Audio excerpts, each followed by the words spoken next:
And it says in 2 Thessalonians chapter 1, we should always thank God for you, brothers and sisters, and rightly so, because your faith is growing more and more, and the love all of you have for one another is increasing.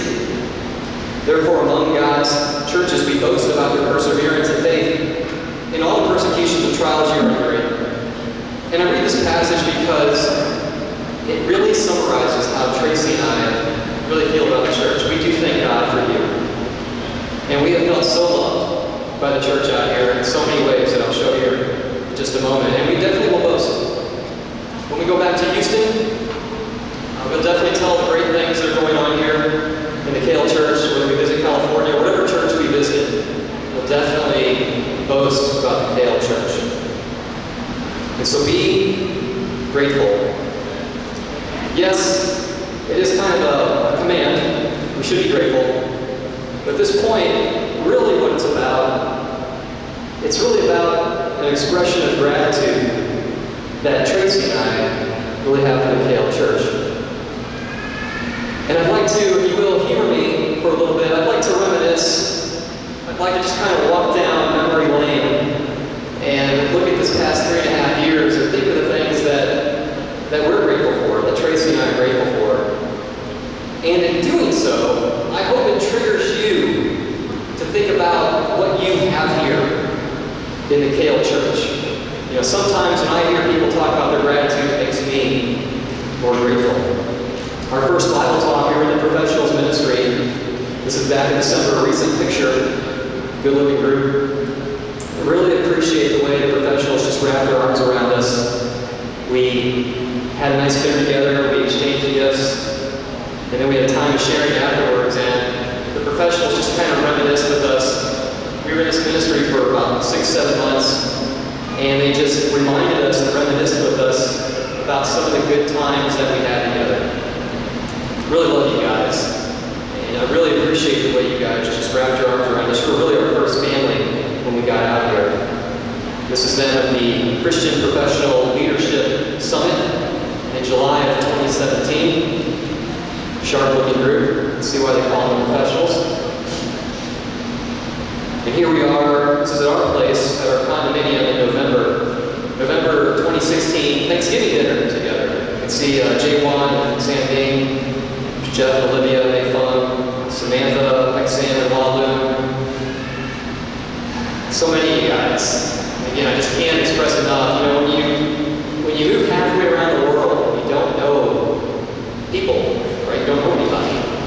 And just to have the love that you guys showed us, and really right away made us feel like family, I thank you for that. So grateful. And then I have to give special thanks to this brother. There's his wife on his right arm. Raymond Wong. Brother, you really made me feel welcome. Even in April, before we came out here, I remember meeting you. And he came up to me, introduced himself, and really right away took an interest in me. Went out to lunch with me, started asking questions about my life, really took an interest in wanting to get to know me. And that just meant the world to me. When I went back after that business trip, I remember going back and talking to Tracy and saying, you know, I think Kale's going to work out. I think it's going to be a good church. In fact, there was this one brother, I think I can connect with him and bond with him right away. Because we've been around the kingdom for a while. We want to make sure we have good relationships, right, when we come into the church. And I felt immediately connected with Raymond. And I thank you, brother, for reaching out to me even this past week.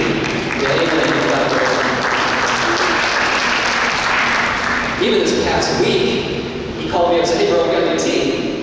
And I'm thinking to myself, oh, I'm so busy. I got boxes over here. I'm trying to clean up over here. I got to pack. But I'm thinking, you know what? I love this, brother. Let's go have tea. The tea was too expensive, so we just said, forget it. Let's just go hang out.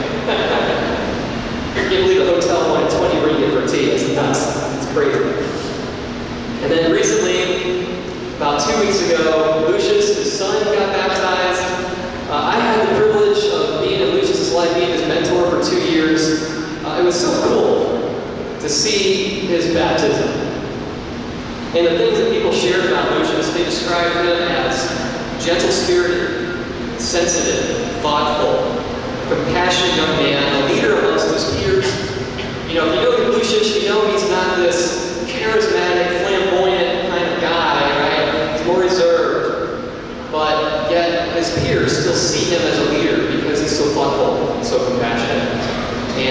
Lucius, Lucius here? Look, I don't see him, but he's over there. Is he hiding? So, brother, I can call you brother now in the Lord. Really proud of you. Really look forward to you growing and maturing in Christ. Amen. And then I have to thank the numerous sisters that got into the life of my wife. I know my wife felt very close to Olivia, to May, to Samantha, and a number of others. And again, you know, when you're moving halfway around the world, you want to build relationships. One of the concerns I had was, is my wife going to have good relationships? And she did, amen. You know, I really appreciate the women getting in her life. In fact, I would call up, I would be at work, and I'd call her, I'd say, hey, how's your day going? And she's like, good. I'm hanging out with so-and-so, or I'm hanging out with this sister, or I'm hanging out with that sister. And I would think, oh, how nice. I gotta be at work, slaving away all day. You get to hang out and have fun with all the sisters, right? Did I think that? Nah, I didn't think that. That'd be evil, right? I didn't think that. No, I was really, really grateful for the sisters, befriending Tracy and really connecting with her. And then, about 7 months after being here, we got whisked away into our second Bible talk, the Young Teens. Here's the Young Teen Camp 2017, Young Teen Camp 2018, Young Teen Camp 2019. That was in Sajona, Jonda, Bayek. I pronounced that correctly. Probably did. And then here's another picture from the 2018, the Young Teen Camp, the mentors. We're doing some kind of Egyptian strength pose. I really like Kai Tin's. Kai Tin got married about a month ago. He's down there in front. You know, going like, bro, you can do that pose for your wife now. I'm sure she'll be highly impressed. But we really build family in this Bible talk. We really build family, community. And, you know, we went to, I think this is 2017 now, Todd Hill. We did some rafting on the lake there. This is a picture in front of the Shui Twins house there to the lower right. And we played around the nearby creek. This is SG Chilling Waterfall, again in 2017. Here we are at EPO in December of 2017, having a Christmas dinner together, and we went to a cave there nearby, did some spelunking, caving. And in 2017, November, Thanksgiving dinner. We like to eat a lot. Yeah, food. In 2018, we did the Ball-a-thon. This is also 2018, Thanksgiving dinner, another Thanksgiving dinner, hanging out together, having good times. This is one of our numerous, you know, young teen Saturday devos, fun time devos, and I'm not sure why they're all standing on one leg. I can't remember why, but we played captain ball a lot. We played a lot of basketball or captain ball. Tracy and I tried to introduce kickball, which is kind of like a Western version. It's like baseball of a Western sport. That didn't go over so well, so we never did that again. But we had lots of Saturday fun times. This is down in Malaga. So this is December of 2018 in Malaga. We had house church at Jimmy's place, and then after there we left and we went to the Huscatory. We got to play with about 12 to 15 of these Huskies. So that was a fun time for the kids. In 2019, we had a group date together, Billion. This is fun because we actually got our wedding albums out, and we passed around our wedding albums. It was very convicting. The women still look great. But the men, oh boy, brothers. We're not quite as fit as we used to be. Not as many hair follicles, some of us. Except for you, Brother Boone. Must be all that running you do. Still looks great. And then at Pancor Island, we did crab catching and more steamboat. Never forget these crabs popping up out of the sand and scurrying off, and everybody jumping and screaming as they're trying to catch these crabs. Absolute craziness. Thank you, Fume, for showing us how to catch crabs. And then here we are in front of some old ruins. Also at Vancouver Island, we're on a bridge. And of course, what better time to bond is watching the Avengers. We had lunch together, and then we went over to TGV Cinema and watched the Avengers. And then at the end of 2019 here, we had our Christmas dinner together. We had a white elephant gift exchange and ate more food and sang Christmas carols. So many times, I think I've just showed maybe 5% or less of the bonding, fun times, family times, times of fellowship that we had together. And Tracy and I, we're grateful for everyone. This church has such an incredible sense of family and community. I got to give a special honor and thanks to Kumi and Lawrence that they're too humble to admit it. They probably don't like me doing this, but these guys are incredible. In fact, when Tracy and I first got out here, we thought they were in a full-time ministry because they were overseeing the Rangers, they were really involved in the young teens, and we thought, man, they're doing so much. And it turns out, Lawrence had a full-time job, Maine's working part-time. They just have great hearts. They really care about people. They really have people on their hearts. And I'm just so grateful for the way that they have befriended us and really just reached out to us and made us feel like a part of the family out here. These guys are heroes. I don't know how you look at them, but they are absolutely, they're heroes. They're heroes of the faith.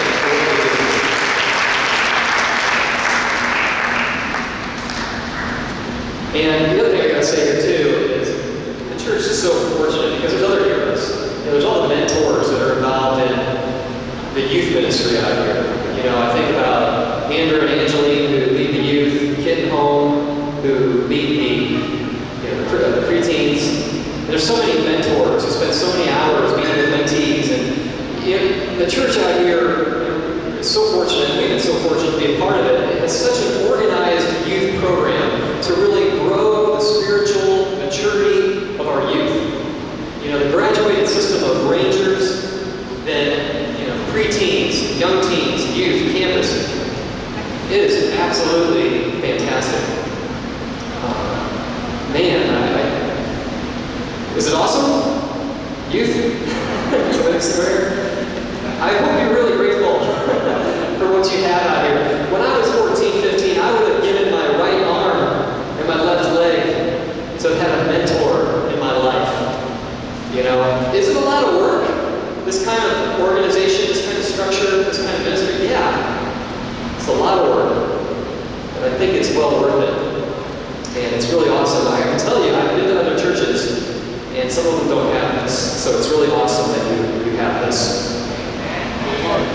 But of course, there's GED parenting, and having John and Louie so close in Singapore. I didn't even know what a schema was before I came to KL. And now I'm aware of at least 2 or 3 bad schemas that I have. And I got to give special thanks to this couple, Richard and Serena Chong. Even though they're not here in KL, we've gotten to know them over the last 2.5 years because they've led most of the teen ministry in Singapore.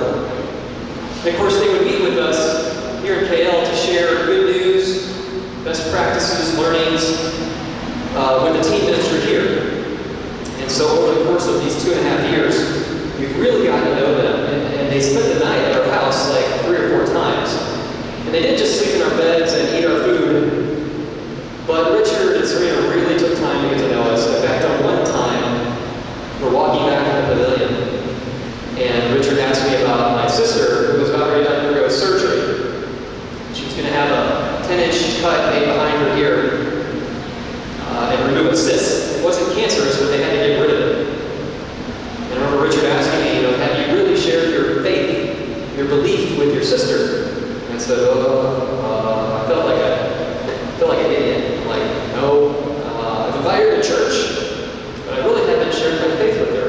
My dad became a Christian in 1999, and I thought, maybe he'll do it, and he did. But they didn't have the best relationship. But my sister and I, we had a good relationship. And so I think it was the Holy Spirit really prompting me, saying, come on, Marty, you got to share your faith with your sister. You really got to get to know her. And so I did. And we did about 4 or 5 studies, and then I gave her to the sisters in Chicago, Illinois, and they studied the rest of the way. She studied for about a year and a half, and then in September of this year, last year, 2019, she became our sister in Christ.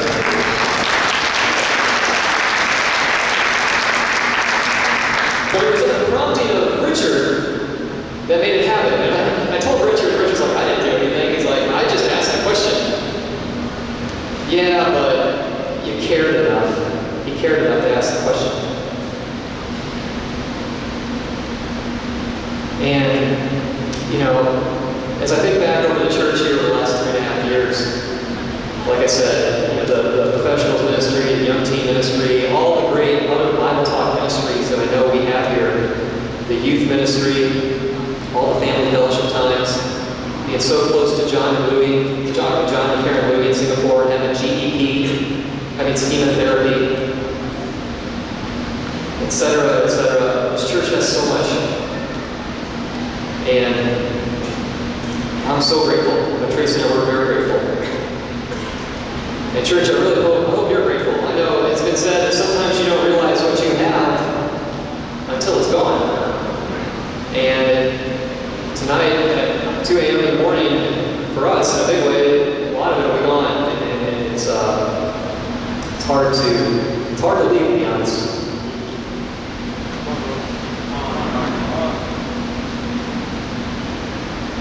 I'm good.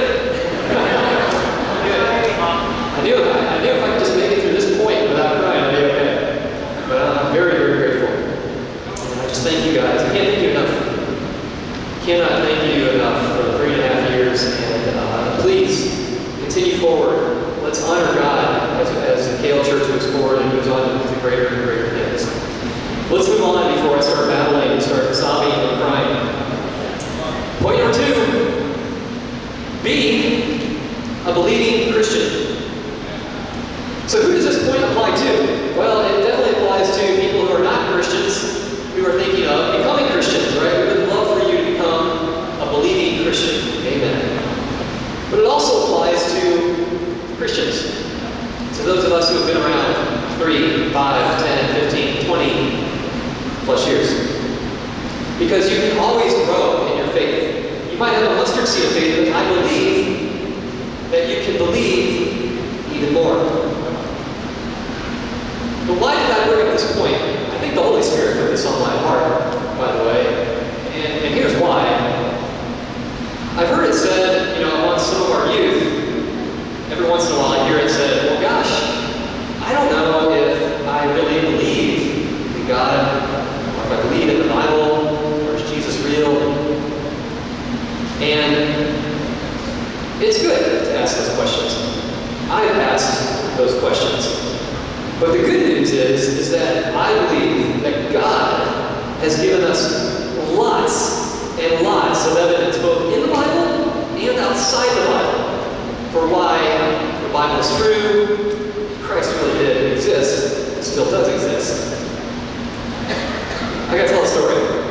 So, I don't see my son Connor, but when he was 8 years old, my son Connor, we're sitting at the dinner table. We must have been having some kind of family devotional. Connor says to me, gosh, Dad, you know, kids at school have been saying this and that.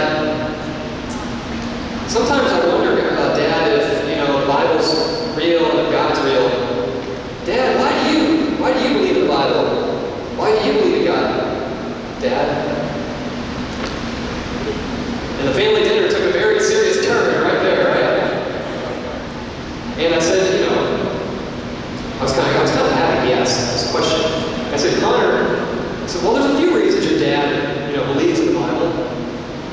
I said, first off, you know, I've seen the impact that the Bible has when it's used. I've seen people's lives change. I've seen people who had bad marriages have good marriages. I've seen people who are living for themselves start living for God, and they find peace in their life. They become a lot more happy. I kind of looked at Connor. Connor's like looking at me, you know, wide-eyed, blinking. I could see he was like partially satisfied with that answer. And so then I said, well, I said, Connor, there's another reason your dad believes. I said, you know, when you look at the Old Testament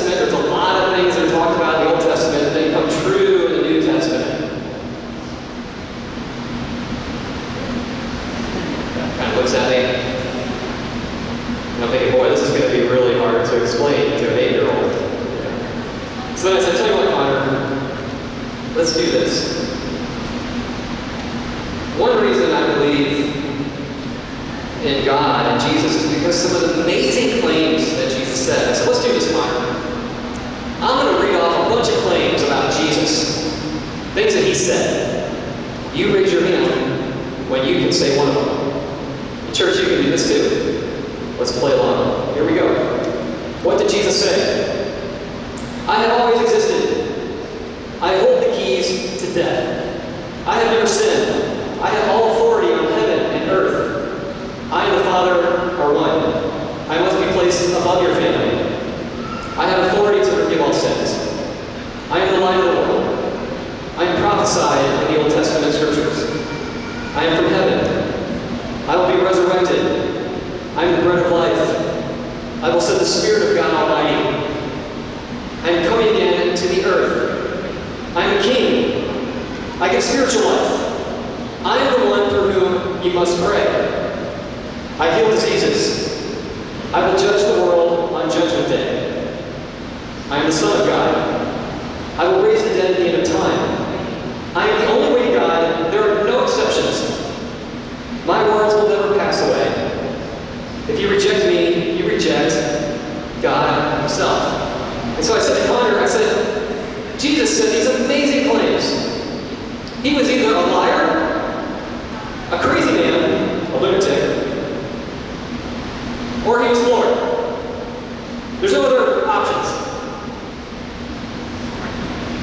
If he was a liar, what was his motive? As one spiritual person put it, one spiritual author, Jesus was the one who taught, it's more blessed to give than receive. And he died with no money.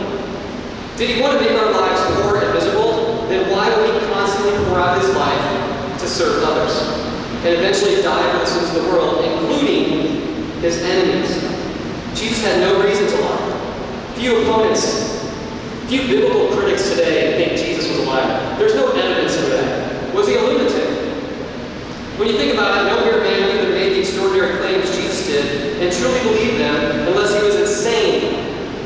Yet Jesus' personality shows no obsession, irrational fears, insanity, paranoia, anxiety. In fact, his followers consistently describe him as rational, living what he taught, forgiving, disciplined, compassionate, generous, gracious, kind. No biblical critics today will try to argue that he is insane or he's a liar. Now, look at Connor. So what do you think about that, Connor? How's that go? What's that reason? Does that reason convince you? And he's like, Dad, those are some pretty good reasons. He's like, I actually believe in Jesus and the Bible. I just wanted to know what you thought. I know. Smack him across the head. But he was either liar, lunatic, or Lord. And like I said, biblical critics don't try to claim he was a liar or a lunatic. You know what they try to say? What they try to say is they try to say, oh yes, Jesus, good man, is a good moral teacher. Here's what theologian and British author C.S. Lewis had to say about that. A man who was merely a man and said the sort of things Jesus said would not be a great moral teacher. He would either be a lunatic, on level with a man who says he's a poached egg, or else he would be the devil of hell. You must make your choice.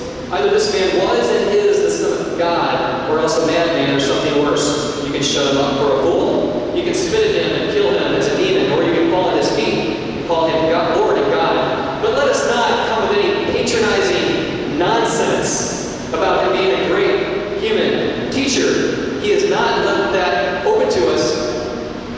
He did not intend to. You don't say, I have always existed. You don't say, I have never sinned. You don't say, I'm going to raise the dead at the end of time. And you're just, oh yes, very good moral teacher. No, only God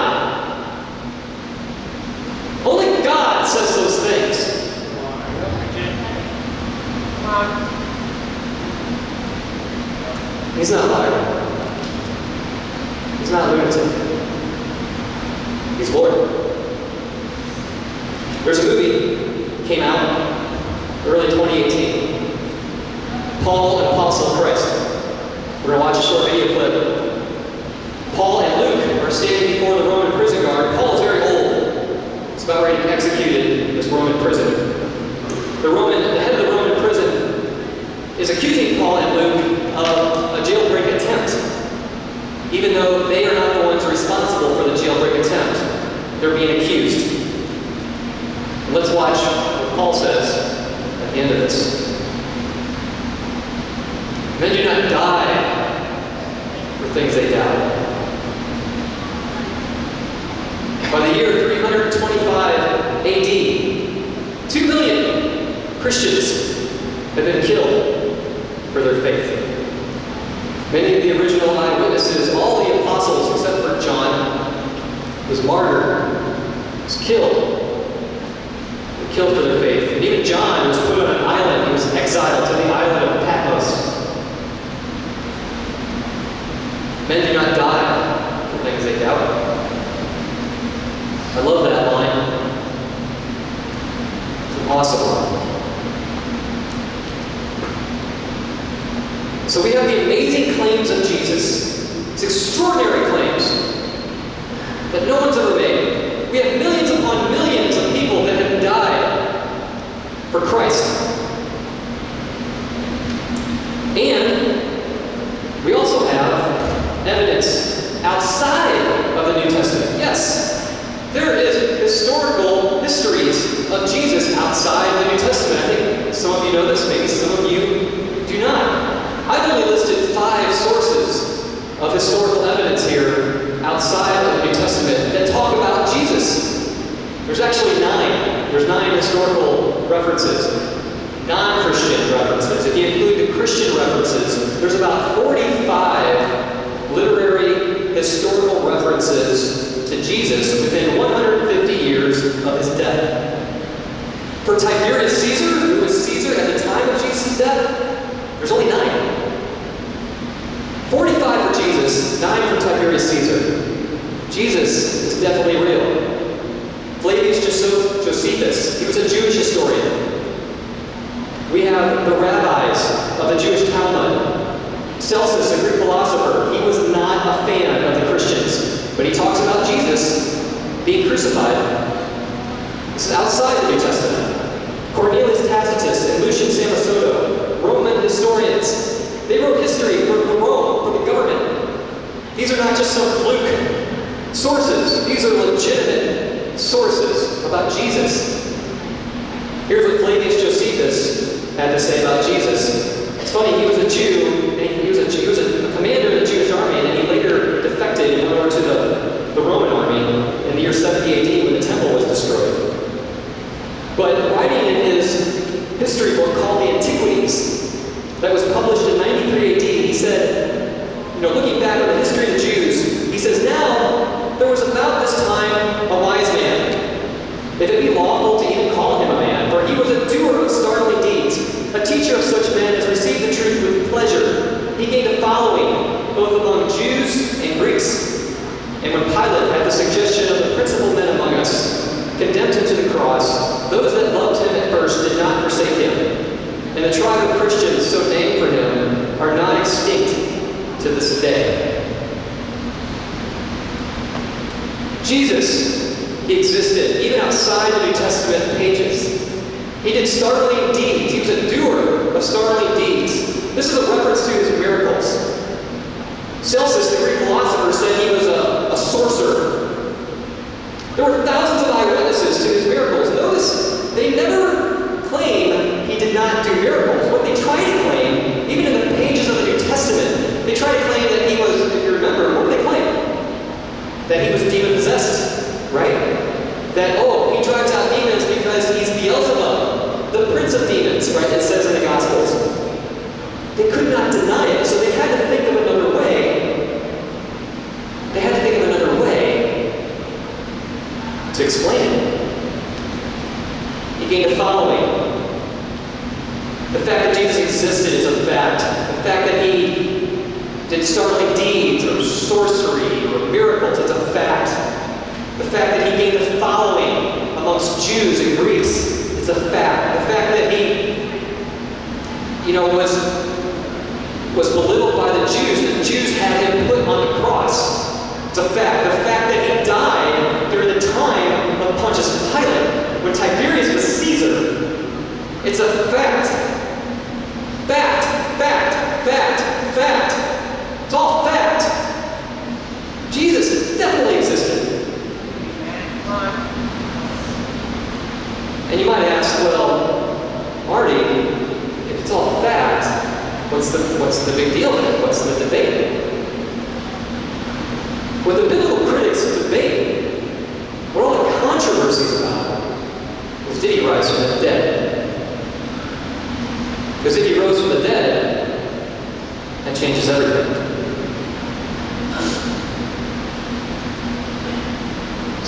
We have the amazing claims of Jesus, number one. We have millions upon millions that died for him. We have at least 9 sources outside the New Testament pages that Jesus existed. He was persecuted by the Jews. He did miracles. He died under Pontius Pilate. He was crucified on a cross.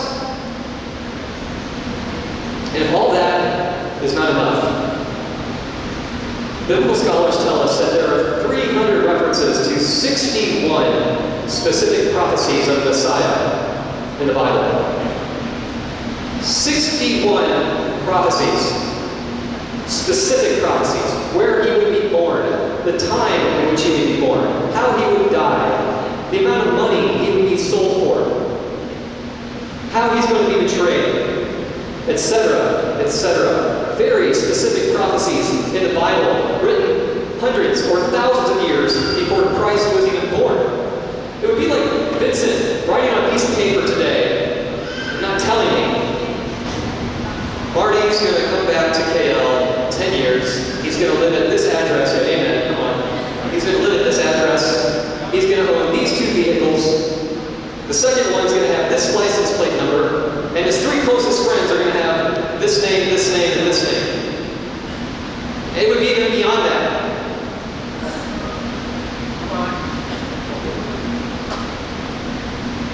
What are the odds? People tell me sometimes, I'm not sure if I believe in Jesus. Okay. Do you believe in math? Do you believe in probability and statistics? Because if you do, I bet I can convince you. And this is just the 61 specific prophecies. In addition to the 61 specific prophecies, there are, if we include the amount of symbolic references, foreshadowing events, and all the prefigures in the Old Testament, there's well over 1,000 prophecies of Christ and the coming of the kingdom. What's a prefigure? We don't have time to go into this. I realize this is a weighty topic.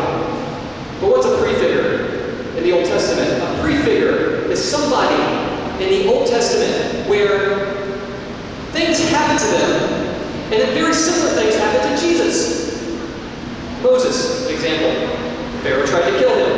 Herod tries to kill Jesus. Moses, called by God to leave Egypt. Jesus, carried out of Egypt. Moses, 40 years in the wilderness to prepare for his ministry. Jesus, 40 days in the wilderness to prepare for his ministry. Moses, he left his position with the king of Egypt to dwell with the Jews. Jesus left the right hand of the Father to live life with the Jews. Moses led Israel out of slavery. Jesus led Israel out of spiritual slavery, out of sin. Moses, Aaron prepared the way for Moses. John the Baptist prepared the way for Jesus. Moses was baptized in the Red Sea and baptized Israel in the Red Sea.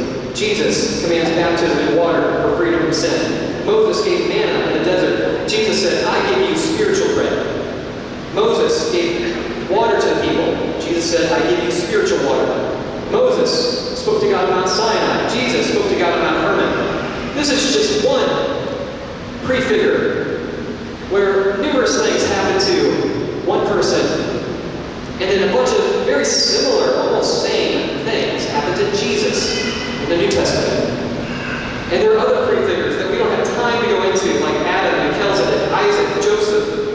Joshua, Deborah, Samson, Saul, David, Elijah, Daniel, Cyrus, and more.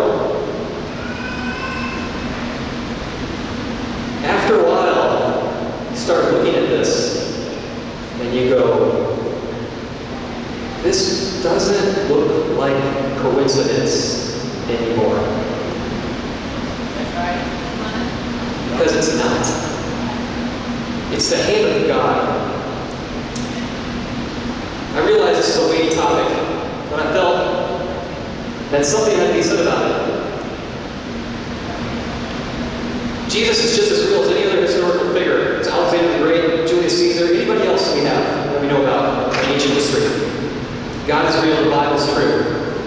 A couple books, I don't know how easy these are to get in Malaysia, but books that really made a step change in my faith that you can read, as well as a website called evidenceforchristianity.org. Church, if you're not a Christian today, let's believe. Let's believe in God and the promises of the Bible. If you're a Christian today, let's be prepared to answer. Many of the folks, whether it's the youth or whether it's people that you're reaching out to, many of them, especially if they're older adults, they may come in with a lot of preconceived ideas, and they may need a study or two to help convince them that the Bible is really true. We should be prepared. We should be prepared to help people believe and have faith. The gospel is true, and it is very, very reasonable. Point number 3, be open. When I first got out here, I made a decision. I talked to a brother back in Houston. I told the brother, I said, I don't know anybody in KL. He said, well, bro, he's like, when you go to KL, just be open. Be vulnerable. So I did. I remember the first 5-6 months meeting with a couple different brothers and sharing, because I really wanted to build tight connections, tight friendships right away. I didn't know if I had 2 years out here, 3 years. I didn't know how much time we have out here. So I wanted to build a connection quickly. And so I remember sharing with these brothers my sin, my struggles, my challenges, my hopes, my dreams. And the brother said, oh, bro, you're really open. Kind of looked at him, like, well, yeah, but you look a little shocked by that. Aren't other people open like this? And they said, well, bro, a lot of people, this group, that group, they really tend to have a hard time getting open and being vulnerable. People tend to stay very close, kind of on the surface. It's not good.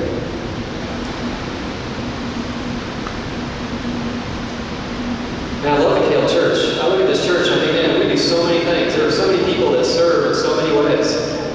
But what did Jesus say in Matthew chapter 7? Remember what he said in Matthew 7? Many will come to me on that day. And they'll say, Lord, Lord, did we not prophesy in your name? In your name did we not drive out demons and perform many miracles? And Jesus will look at them and say, plainly, I never knew you. Away from me, you evildoers. I don't know about you. That passage always convicts me. Whether you've been a Christian for a year or 30 years, we've got to be open. This is not an option. We've got to be open with our lives. 1 John chapter 1. This is a message we have heard from him and declared to you. God is light. In him there is no darkness at all. If we claim to have fellowship with him and yet walk in the darkness, we lie and do not live out the truth. But if we walk in the light as he is in the light, we have fellowship with one another, and the blood of Jesus, his Son, purifies us from all sin. But if we claim to be without sin, we deceive ourselves, and the truth is not in us. If we confess our sins, he is faithful and just. He will forgive our sins and purify us from all unrighteousness. If we claim we have not sinned, we make him out to be a liar. When's the last time you confessed your sin? When's the last time I was shocked, quite frankly, when the brother said to me, "Gosh, bro, sometimes people really aren't that open. They don't really get very vulnerable." That's scary. Because you get baptized, and the water washes away your sins. But then after baptism, as I read my Bible, in order to continue to have your sins washed away, you've got to walk in the light. Well, what does that mean? It means we've got to be open. We've got to be open. You know, there's another reason to be open and to be vulnerable. We'll close out. And this reason is maybe not so convicting, but a little more inspiring. There's actually a study done out of Harvard University by this gentleman, Robert Waldinger, is the current leader of the study. And it's a study of adult development. The study's been going on for 80 years out of Harvard. The study's trying to figure out what keeps us happy and healthy as we go through life. If you were going to invest in your future best self, what would you do? Where would you put your time? Where would you put your energy? They surveyed millennials. 80% said their most important goal in life is to get rich. 50% of the millennials said a major goal was to become famous. But is that what having a good life is all about? Studies done for 80 plus years. 724 men they studied. They studied them from the sophomores at Harvard University. That was one group of men coming out of World War II. And then another group of men came from some of Boston's poorest neighborhoods. 60 of the 724 men are still alive to this day. And they still give them surveys. They ask them every year about their jobs, about their home life, about their health. They take medical records of them. All to find out what makes us happy and healthy. And here's what they found out. Good relationships keep us happiest and healthiest. But more than that, he said it's the quality of the relationship that matters. And of course, we can't have quality relationships unless we connect and we get close. And we can't get close and we can't connect unless we're vulnerable. Brothers and sisters, let's be open. Let's be open with one another. It's not only important for our salvation, it's also important for our health, as it turns out. It took Harvard 80 years to figure that out. God has known that forever. So in reflection, summary, let's be grateful. Are you grateful for the one another relationships that God has put in your life? Do you really appreciate the good things that you have in the Kale Church? I definitely do. I don't miss this church. Are you studying the Word of God in a way that will increase your faith and help you believe more and more in God and His promises? And are you staying connected with people in your life by being open and vulnerable with trusted people in your life? Kale Church, I love you. Tracy, I love you. Vincent, thank you again for giving me this opportunity to speak to the church. I'll forever have you guys in my heart. Thank you for your time today.